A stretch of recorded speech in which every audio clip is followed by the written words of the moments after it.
Welcome forward with Jesus' Course in Miracles. This is Chapter 5, Healing and Wholeness, page 43, with the starting title of The Guide to Salvation. The way to learn to know your brother is by perceiving the Holy Spirit in him. We have already said that the Holy Spirit is the bridge or thought transfer of perception to knowledge, so we can use the term as if they were related because in his mind they are. The relationship must be in his mind because, unless it were, the separation between the two ways of thinking would not be open to healing. He is part of the Holy Trinity because his mind is partially yours and also partially God's. This needs clarification, not in statement since we have said it before, but in experience. The Holy Spirit is the idea of healing. Being thought, the idea gains as it is shared. Being the call for God, it is also the idea of God. Since you are part of God, it is also the idea of yourself, as well as of all the parts of God. The idea of the Holy Spirit shares the property of other ideas because it follows the laws of the universe of which it is a part. Therefore, it is strengthened by being given away. It increases in you as you give it to your brothers.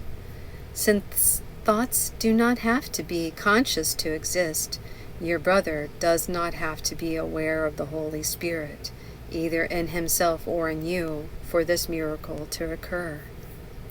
Your brother may have disassociated the call for God just as you have. The disassociation is healed in both of you as you become aware of the call for God in him and thus acknowledge its being. There are two ways of seeing your brother which diametrically oppose each other. They must both be in your mind because you are the perceiver. They must also be in his because you are perceiving him.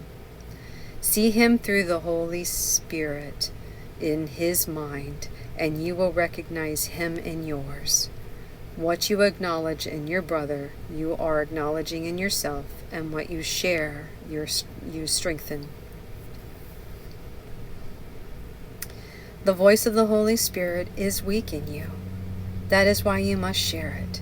It must be increased in strength before you can hear it. It is impossible to hear it in yourself while it is so weak in your own mind. It is not weak in itself, but it is limited by your willingness to hear it. Will itself is an idea and is therefore strengthened by being shared. If you make the mistake of looking for the Holy Spirit in yourself alone, your meditations will frighten you because, by adopting the ego's viewpoint, you are undertaking an ego-alien journey with the ego as guide. This is bound to produce fear. Delay is the ego because time is its concept. Delay is obviously a time idea. Both time and delay are meaningless in eternity. We have said before that the Holy Spirit is God's answer to the ego. Everything of which the Holy Spirit reminds you is in direct opposition to the ego's notion because true and false perceptions are themselves opposed. The Holy Spirit has the task of undoing what the ego has made. He undoes it in the same realm of discourse in which the ego itself operates, or the mind would be unable to understand the change. We have repeatedly emphasized that one level of the mind is not understandable to another.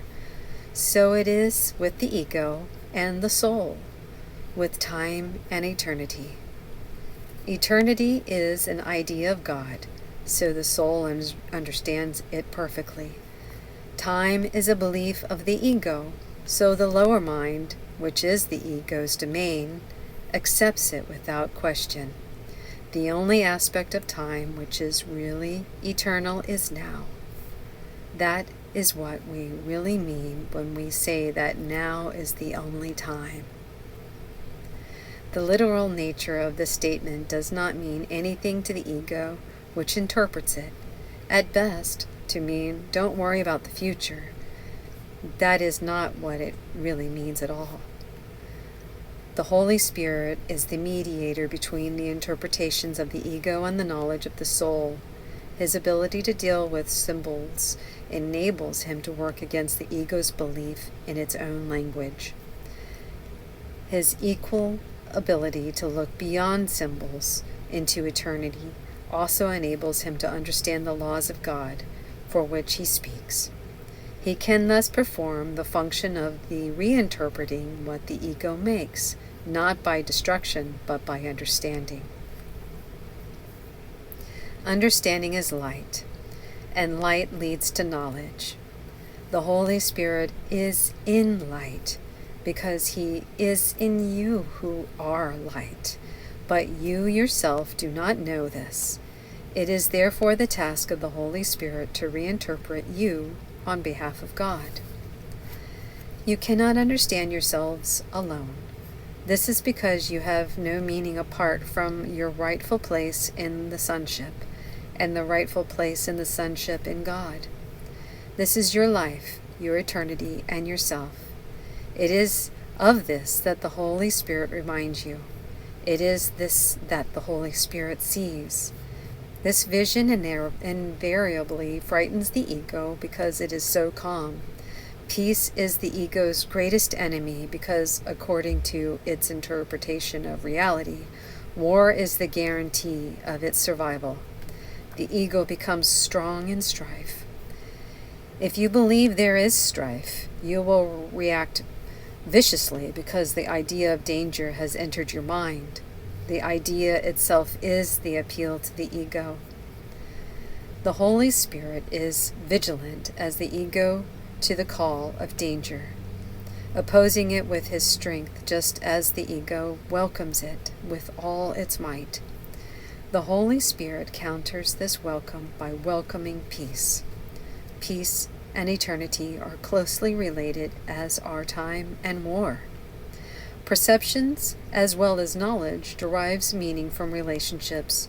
Those which you accept are foundations of your beliefs. The separation is merely another term for a split mind.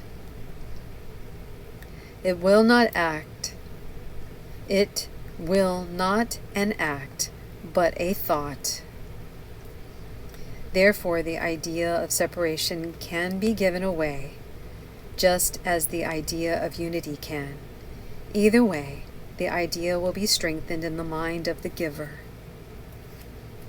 The ego is a symbol of separation, just as the Holy Spirit is a symbol of peace. What you perceive in others, you are strengthening in yourself. You let your mind misperceive, but the Holy Spirit lets your mind reinterpret its own misperceptions. The Holy Spirit is a perfect teacher. He uses only what your mind already understands to teach you, and teach you that you do not understand it. And thus, page 43.